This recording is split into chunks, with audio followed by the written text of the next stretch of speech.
തഴുകിയവൾ പതിയെ പതിയെ നടന്നതും ചണലായി ദേവന്റെ അരികിലെന്നും കൊഞ്ചിക്കുഴഞ്ഞവൾ കുടുങ്ങിരുന്നു. പാടവരം പിന്നറ്റത്ത് തമ്പ്രാൻ ചിരിയോടെ കളിയായി അടുത്തു വന്നു.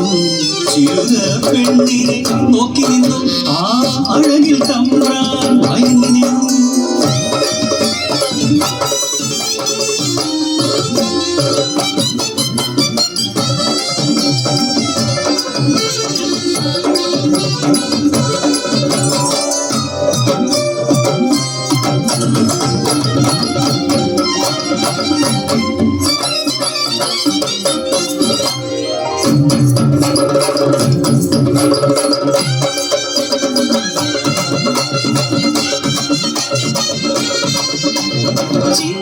കതിർ വയ്ത്ത് കഴിഞ്ഞ്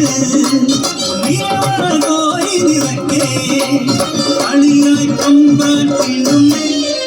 സുതവി ഓടിയവൾ ദേവനെ കണ്ടു. കളിയായി ദേവൻ തമ്പ്രാനെ എന്ന് വിലക്കി. പാർത്ത് ചതിയൊരുക്കി ദേവന് തീർക്കാൻ നാളൊരുക്കി. കൂട്ടം ചേർന്ന് കടമെനഞ്ഞു നെല്ലുകെട്ടെന്ന് മുദ്രകുത്തി. നാട്ടുകൂട്ടം ചേർന്ന് ദേവനെ ആറ്റിൽ മുക്കി താഴ്ത്തി. ഇതു കേട്ട ചിരുത നെഞ്ചു പൊട്ടി തേങ്ങി. ദൈവഹിതമോ നീച ചിന്തയോ ഒളി കണ്ണ തമ്പ്രാനെ വിളിച്ചു. അവൾ പകയോടെ ചിരി തൂകി നിന്നു. കുതിയോടെ തമ്പ്രാൻ അരികിലെത്തി. കയ്യിൽ കരുതിയ കൈവാളുമായി തമ്പ്രാനെ ആഞ്ഞു വെട്ടി. പിടയുന്ന തമ്പ്രാനെ മതിമറന്നവൾ പകയോടെ നോക്കി നിന്നു. പ്രതികാരം തീർത്തവൾ പടിയിറങ്ങി. തമ്പ്രാന്റെ കൂട്ടാളർ തേടിയലഞ്ഞു.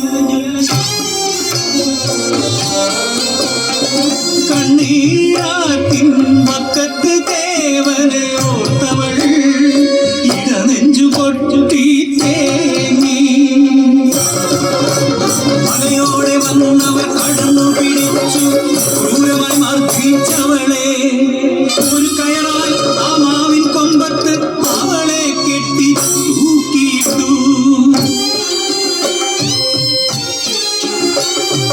പുലർന്നൊരാ നേരം നാടറിഞ്ഞു.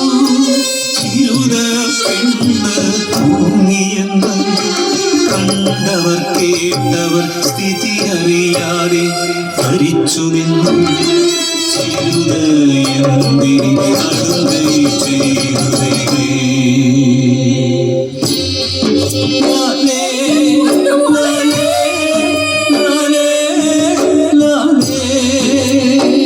ചന്തുള്ള ചിരു